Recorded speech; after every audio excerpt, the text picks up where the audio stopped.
बलांगीर जिला आगलपुर ब्लॉक सालेभट्टा उत्कलमणि सरकारी उच्च विद्यालय अपग्रेड होई युक्त 2 पाठपढ़ा सामिल है। तेबे स्वाधीनता दिवस भली पवित्र अवसर रे उद्घाटन होईछि।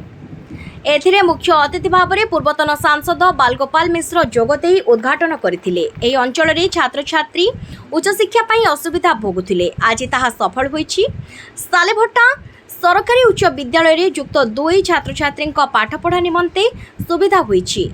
तांकु आउ बाहर को पाठ पढ़ा जीवाकू पड़िबो नाही। तेणु सालेभट्टावासी अभिभावक और छात्र छात्री बेस उत्साहित थिबा देखिबाकू मिलछि। एही अवसर रे मुख्य वक्ता भाव में अवसर प्राप्त प्रधान शिक्षक नवीन गहिर, सम्मानित अतिथि भाव में निहार रंजन बेहेरा, ब्लॉक अध्यक्षा गीतांजलि दास, ब्लॉक उपाध्यक्षा निरुपमा प्रधान, जिला परिषद सदस्य बीणापाणी दास, सोनपुर पूर्वतन जिला परिषद अध्यक्ष हिमांशु शेखर विश्वास, सालेभट्टा उच्च विद्यालय पूर्वतन छात्र सांसद सभापति आकाश मिश्र सहित सरपंच प्रमुख जोगदे। सम्मानित अतिथि भाव में निहार बेहेरा कही पूर्वतन मुख्यमंत्री नवीन पट्टनायक प्रचेष्टार आज सालेभट्टा सरकारी उच्च विद्यालय रे युक्त 2 पाठपढ़ा संभव हो पारिथिबारु तांको धन्यवाद जणाइथिले। जी हला हमर 78तम स्वाधीनता पवित्र दिवस और से पवित्र स्वाधीनता दिवस रे आज सालेभट्टा रे आमर जेन उत्कलमणि उच्च विद्यालय ता अपग्रेडेशन होकर +2 परिणत होइछे।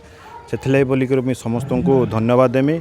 एवं ए कॉलेज जेनटा हला +2 इटा आजिका लड़े नहीं से जेहेतु स्कूलटा 62 रे 1962 मसीह स्थापित होता से दिन अंचलवासी गोटे दीर्घ दिन दाबी कर आसते कि गोटे +2 कॉलेज हेबा बोलिकरी। एवं मोर जहाँ मन अच्छे तार पूर्वर आमर अंचल बुद्धिजीवी माने हो आमर अंचल लड़ुआ नेता आकाश मिश्र, आमर सरपंच, जिला परिषद, मु निजे समस्ते आम सरकार पाखे दाबी करूँ।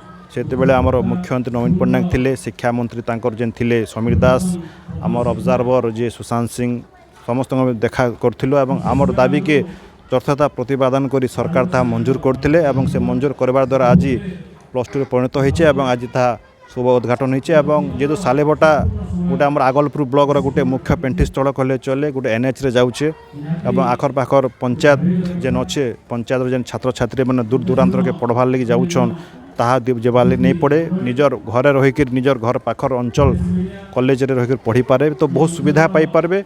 एवं इटा +2 बोलिक आगामी दिन में केना +3 हेबा तार लगी भी आम उद्यम जारी रखीचु एवं निश्चित भाव में +3 भी ताहा परिणत हेबा बोलिक मोर आशा एवं विश्वास है। अंचलवासी को मुझे कृतज्ञता भी देमी एवं धन्यवाद भी जनामी। आमर दीर्घ दिन दाबी रही आसला, दीर्घ दिन चेष्टा रही आसला। आमर पूर्वज 1990 मसीह सालेभट्टा ठाने +2 कॉलेज और डिग्री कॉलेज करवार लगी चेष्टित थिले। बहुत बाधा विघ्न भितर परिशेष 2023-24 मसीह सरकार निर्देश क्रमे सालेभट्टा आम UMHS high school higher secondary school को अपग्रेड है। से लगी आम तत्कालीन सरकार एवं आज दिन वर्तमान सरकार जे कि तार एप्रुवाल देकर वर्तमान एडमिशन ये स्टार्ट कर उभय सरकार को आम कृतज्ञता ज्ञापन करुँ, धन्यवाद अर्पण करुँ। एवं आपण मैंने जानी आज दिन में आगलपुर ब्लॉक जनसंख्या लक्षाधिक किंतु आगलपुर जोन 2 जिला परिषद जोन 2 रे गोटे मध्य कॉलेज नहीं थी। गत वर्ष कुटासिंगा जेनटा कि सालेभट्टा ठानु प्राय 15 किलोमीटर दूरिया सेन +2 कॉलेज स्टार्ट होता किंतु सालेभट्टा मेन रोड हाईवे उपरे अवस्थित एवं प्रत्येक दिन इन युवक छात्र समस्त अंचल प्राय 15टा पंचायत छात्र तथा अभिभावक मान समागम स्थल एवं UMHS हाई स्कूल है आगलपुर ब्लॉक रो हेरिटेज हाई स्कूल जेन भित्तिभूमि इन रही प्राय 11 एकड़ जगह अच्छी एवं इटा द्वितीय हाई स्कूल ब्लॉक सर्वपुरातन तो हाई स्कूल डिजर्व करदेला अपग्रेड हबार लगी। आज दिन रे अपग्रेडेशन होइछे आकु केंतागिरी सेन +2 आर्ट संगे संगे +2 साइंस खोलबार लगी